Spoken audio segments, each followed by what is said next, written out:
Good afternoon, everybody, and welcome back to the channel. My name is Jawan Neal, and today we're going to be taking a look at Long Island City, Gantry Plaza State Park.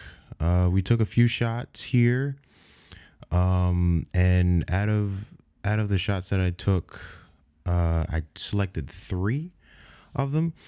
One where the sun was still pretty high up in the sky, so it wasn't really a sunset. Then we got actual sunset with, if you saw the previous photo adventure, the vlog, it was splattered red throughout the clouds. And then we also took a shot at night where all the city lights came on, and it was very interesting. I wouldn't say these photos are absolutely amazing, but out of the ones that we took, I think that these are the best, and I still like them. So now we're going to edit them, and we're going to start off with the sun's a little bit higher in the sky. Now, I already went ahead and edited these to kind of save on time here. We've got this shot here, and I did, like I do most of my images, I shoot everything a little underexposed, right? So everything is like really dark. You can barely see the detail in a lot of the buildings, but you see the gorgeous sky and the movement from the long exposure. And then of course we've got the movement in the water with the long exposure. We also, what I usually don't like is these breaks in the water. Now, this probably could get fixed if I did a longer exposure. Like here, let's see, does it even tell me how long this exposure was? I don't think so. I don't think it tells me anywhere. Anyone on here on how long this exposure was? Yeah, but I know it wasn't that long. The exposure wasn't that long. Oh, here it is, right up here, 48 seconds. Yeah, not that long.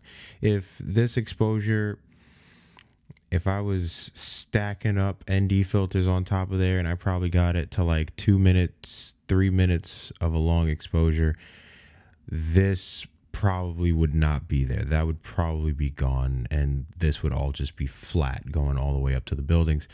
And then we would also get a lot more movement in the clouds.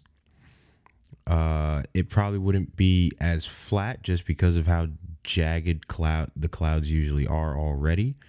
But they would just look even more stretched, and you'd see even more movement out of them. And yeah, with that being said, would I probably do that next time? Maybe. I'd probably get some more ND filters. I don't have more ND filters. I got to get some more, and then I'll test that out next time. We'll see how that looks. But this right here is the before, straight out of camera raw. We're ISO 100 at 17 mil f11, and with a flip of the switch or the press of the key, it's like someone just turned the lights on the buildings. So we've got a lot of detail now going on over here. Everything looks very, very nice. Kind of the way I like to see my images right before I go to print them. Another thing that's kind of worth noting here is that this cityscape is a lot closer to, it's a lot closer in general, right? It's just right across the way. It's not that far. So me being at 17 mil and shooting this, there's going to be some warping, right? And you can see a lot of the warping in the buildings here. Probably could combat this by zooming in a little bit and then maybe doing like a panorama, and then stitching the photos together afterwards. I just haven't figured out how to get the right amount of clarity when doing a panorama. Something I got to look more into for the future. But this will suffice for now. And even like right now, we're seeing a lot more towards the other side of the image. The buildings don't look as warped. Like there's still some warping. Most of these buildings look like they're just leaning backwards, like they're leaning away from me. But yeah, that is this one, and I think it came out absolutely great. I love it. Moving on to the next one, where we had a lot of the red splattered throughout the clouds here. You can see like a little bit of red here. Now this one I went a lot underexposed. I had the 10 stop ND filter on there, which was probably a mistake. I probably should have taken it off, but I wasn't thinking at the time, and I was kind of just overwhelmed when I was out there. But yeah, we have a lot of movement in the clouds now because our exposure was a lot longer. We're now at 91 seconds of an exposure. Higher f-stop, f13, still at that 17 mil and still at that ISO 100. So very dark settings overall, right?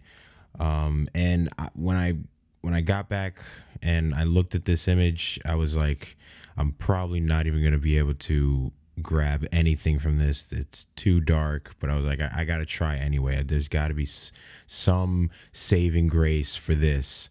And we wound up with this right here. And I thought that this was pretty good. I thought this was pretty good. I mean, it looks overall a little cartoony, but I don't mind the cartoony all that much. It also has a bit of bowing going on. It's very like U-shaped or concave or something like all the buildings here. Like no matter which building you look at, it all looks like it's just leaning backwards. But the main thing about this was this beautiful red splatter. Again, like I said, I thought this came out very nice. We could even see that we're getting really close to nighttime. This is incredible warping. Incredible. But the lights are starting to turn on. It's getting closer to night. And it's getting just like really dark over here. Even this building over here starting to get like really dark.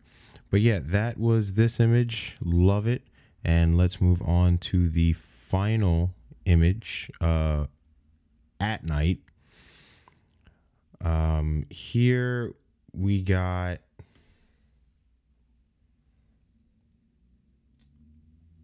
oh man, I don't even know. What was this, an 8-second long exposure? Because I think at this point I just took off the ND filter, and I was like, it's just too dark. There's no point to this.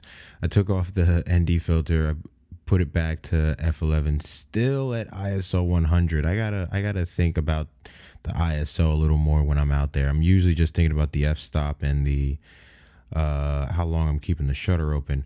But this time we're at 20 mil, and we still see some warping, but not as much warping. Like in this image here, there was a lot more warping, right? A lot more warping. This one doesn't have it as much. It's like a hair less, but it's still there. And it's because, you know, the subject, the buildings, is very close to us, and we're using a wider angle lens. That's just what happens. If we were further away, would that happen? Probably, but you almost don't notice it unless someone points it out. This, I can see it clear as day. But we go from this to this. We just added some blues. We cooled it down. I don't particularly like the yellow tones pouring in throughout the entire image. I like to cool everything down. And yeah, because we got, less of an exposure, we got more ripples in the water, okay, which I thought for this shot looked pretty good. And then we got the really dramatic breaks and cracks in the clouds, which I thought were really cool. So we kept with that, toned down a lot of the highlights, raised the black point, and just added a tiny bit of vibrance. 22 might be a lot to some people, but I call it a tiny bit. Okay. And then if we zoom in here, we can just see how bright these lights like really are. These lights are super bright, but it's still looking fairly crispy. Still looking fairly crispy. And I liked it. And yeah, so we really love those photos, and that is it. That's the end, and that's all the time that we got for today. Hope you guys enjoyed the edits. Hope you guys enjoyed the photos, and I hope you guys enjoyed spending just a little bit of time with me having fun. If you enjoyed the content, please do give me a like and subscribe to the channel. It helps me out a lot. Helps me get this entire thing out there and out to more people, so more people can enjoy the journey that we are on, and that hopefully some of you are on there with me. And yeah, that's all we got for today. Until next time.